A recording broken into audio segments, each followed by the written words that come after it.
একটা উপকরণে দু ধরনের রান্না, গরম ভাত দিয়ে খাওয়ার জন্য আমিষ এবং নিরামিষ একই রেসিপিতে। নমস্কার, কুইজিনিয়া চ্যানেলের পক্ষ থেকে সকলকে জানাই সাদর আমন্ত্রণ। আমাদের সবার চ্যানেল কুইজিনিয়াকে সাবস্ক্রাইব করে পাশে থাকা বেল বাটন আর অল আইকন প্রেস করে রাখলেই সব নতুন ভিডিও নোটিফিকেশন আপলোড হওয়া মাত্র আপনাদের কাছে পৌঁছে যাবে। একটা উপকরণে দুটো রেসিপি, একটা নিরামিষ আর একটা আমিষ, দুটোই গরম ভাত দিয়ে খেতে জাস্ট ফাটাফাটি লাগে। পুরো ভিডিও দেখে ভালো লেগে থাকলে বরাবরের মতো একটা লাইক, কমেন্ট এবং প্রচুর শেয়ার করতে ভুলবেন না যেন। নতুন বন্ধুদেরকে চ্যানেলে স্বাগত জানিয়ে আর পুরনো বন্ধুদেরকে পাশে থাকার জন্য অসংখ্য ধন্যবাদ জানিয়ে শুরু করব বাঙালির এক অতি পরিচিত প্রিয় উপকরণের দুটি রূপ, নিরামিষ এবং আমিষ। এখানে নিয়েছি 5 টেবিল চামচ পরিমাণ পোস্ত। আমি শুকনো কড়াইতে বা শুকনো খোলায় এটাকে ভাজবো। কতক্ষণ? মোটামুটি 2 মিনিট সময় নিয়ে এটাকে ভাজতে হবে। ফ্লেমটা কিন্তু আমি হাইতেই রেখেছি। এটা ভেজে যখন দেখবেন খুব সুন্দর গন্ধ বেরোতে শুরু করেছে এবং বেশ ধোঁয়া উঠছে, কিন্তু পুড়ে যাবে না, ঠিক এই পর্যায় পর্যন্ত এটাকে ভালো করে 2 মিনিট সময় নিয়ে ভেজে নেবেন। ভাজাটা হয়ে গেলে এটাকে তৎক্ষণাৎ কড়াই থেকে একটা প্লেটের মধ্যে রেখে ঠান্ডা করে নেবেন। ঠান্ডা হয়ে গেছে, এবার একটা মিক্সি জারে ভরে নিয়ে এটাকে আমরা মিহি করে শুকনো অবস্থায় গুঁড়ো করে নিচ্ছি। পোস্তটা শুকনো অবস্থায় প্রথমে গুঁড়ো করে নিলাম। এরপর এতে দিচ্ছি 2টো কাঁচা লঙ্কা, তার সাথে দিচ্ছি 2 টেবিল চামচ পরিমাণ জল। একদম কম জল দিয়ে কিন্তু এটা বাটতে হবে। এবার এটার একটা পেস্ট আমরা এখানে বানিয়ে রাখছি। পোস্তটা আমার বাটা হয়ে গেছে, পর্যায়টা শুরু করব। তার আগে মনে করিয়ে দিই, আমার নতুন চ্যানেল গল্পের শেখালেকাল, যেখানে আমি পড়ে শোনাই বাংলা সাহিত্যের পুরনো দিনের গল্প। চ্যানেলটাকে সাবস্ক্রাইব করতে আজকের ভিডিও ডেসক্রিপশন বক্সের লিঙ্কটা প্লিজ চেক করে নেবেন। গল্পগুলো যদি শুনে ভালো লাগে লাইক, কমেন্ট এবং প্রচুর শেয়ার করতে ভুলবেন না যেন।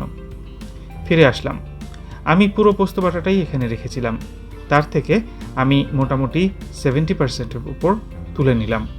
আর যেটুকু থাকলো সেটার সাথে নিয়েছি একটা ছোট্ট সাইজের আলু সেদ্ধ। তার মধ্যে দিলাম হাফ টিস্পুন পরিমাণ ঘি আর স্বাদ অনুযায়ী নুন। পোস্তর সাথে ঘি অনেকেই হয়তো বলবেন ভালো কম্বিনেশন না, কিন্তু একবার ট্রাই করে দেখুন। গ্যারেন্টি দিয়ে বলতে পারি, কাঁচা সর্ষের তেল ভালো লাগে অতি অবশ্যই পোস্তর সাথে খুব, কিন্তু ঘিও কিন্তু কোনো অংশে কম নয়। তৈরি হয়ে গেল আমাদের এই নিরামিষ মাখা রেসিপিটি। এবার চলে আসবো আমিষ রেসিপিতে।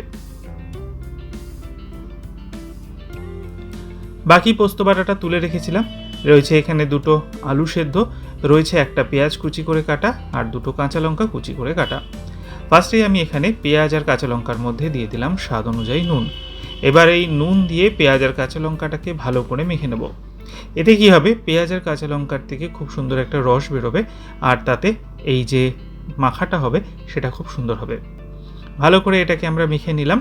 এরপর এতে আমরা আলু সেদ্ধ, যেটা 2টো নিয়েছিলাম মাঝারি সাইজের, সেগুলো ম্যাশ করে দিয়ে দিচ্ছি। আলু সেদ্ধটা দেওয়া হয়ে গেলে এর মধ্যে আমি দিয়ে দেব যে পোস্ত বাটাটা সরিয়ে রেখেছিলাম, সেই পোস্ত বাটার পুরোটাই এর মধ্যে দিয়ে দেওয়া হচ্ছে। এবার এই সমস্ত জিনিসগুলোকে দিয়ে আলুটাকে ভালো করে মেখে নেওয়া হচ্ছে। এটা যেমন আগেরটা আমি নিরামিষ ছিল, ওটা খেতে খুব ভালো লাগে, সেরকমই এটার কিন্তু একটা আলাদাই টেস্ট এই আমিষ পোর্শনটা। এটা মাখা হয়ে গেছে।